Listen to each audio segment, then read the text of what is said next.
Mitt navn er Lars Christian Berge. Jeg skal svare på spørsmålet hva er dødvektstapet ved markedsstyrke.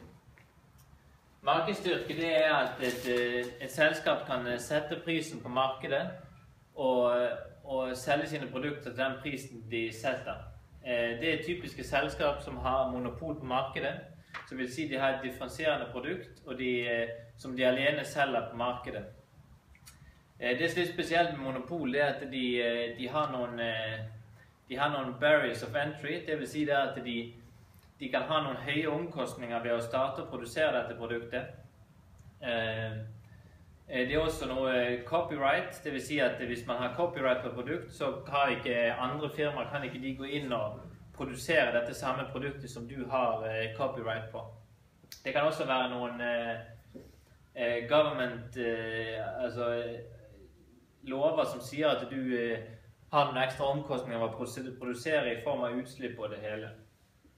Det er også en monopolist har en fallende average total cost, som vi kan illustrere med at han har en høy pris for å starte produktet. Det lave, han starter Q med en høy pris, men hvis andre firmaer kommer inn på markedet, så kan han bare dumpe prisen, så sier at det andre firmaet har ikke mulighet til å imøtekomme de kostnadene for å komme inn på det samme markedet. Så kan vi si at prisen her, så hvis det andre firmaet skal inn og investere høye pris for å komme inn på markedet, og den andre har hele markedet, så er det overhodet ikke mulighet for å selge dette produktet. En monopolist, han starter å produsere når marginal revenue, han profittmaksimerer når marginal revenue er lik ved marginal cost. Det illustrerer vi her demand curve, halvparten marginal revenue. Vi sier den har en fixed marginal cost. Vi sier den er 5. Marginal cost er lik 5. Så på dette punkt her, så begynner han å produsere, og dette er prisen der han produserer til. Her har vi Q stjerne for monopolist, og prisen stjerne for monopolist. Hele dette skalerte området her er da producer surplus, som da vi sier at det er produsenten som sitter, dette er overskudd over sin marginal cost.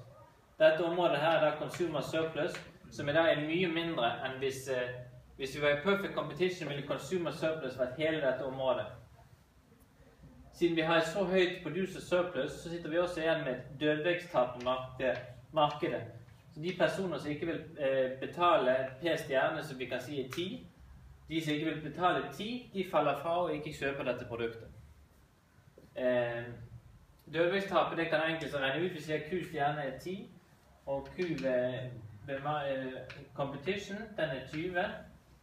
Så sier vi det at det er en halv siden en trekant, og da har vi 5, og her er 10 minus 20, det er 10. Så ganger vi her, og da sitter vi igjen med et dødvektstap på 25. Det kan man enkelt regne ut ved å gjøre dette her. Måten man kan redusere dødvektstapet på, det er å si at for eksempel vi kan se på en som selger elektrisitet, for eksempel som har monopol på det. Der kan government gå inn og si at, men vet du hva, du får ikke selge prisen til så høy, altså til monopoliprisen din, fordi at det blir for høyt, så de kan gå inn og si at du har ikke lov å produsere mer enn til marginal cost. Det vil si at da fjerner man hele dødvektstapet, for der får ikke monopolisten lov til å selge til den prisen som den optimalt vil ved profittmaksimere når vi setter her marginal revenue og litt marginal cost. Derfor fjerner vi det. Det kan være litt problematisk fordi at hvis average total cost er over marginal cost, så vil det få en negativ profitt. En annen måte det er å si prisdiskriminering, hvor man sier at man setter ulik pris til markedet, og da kan man utelukke dødvektstapet hvor de ulike forbrukerne da kan få en ulik pris som man reduserer dødvektstapet. Takk for meg.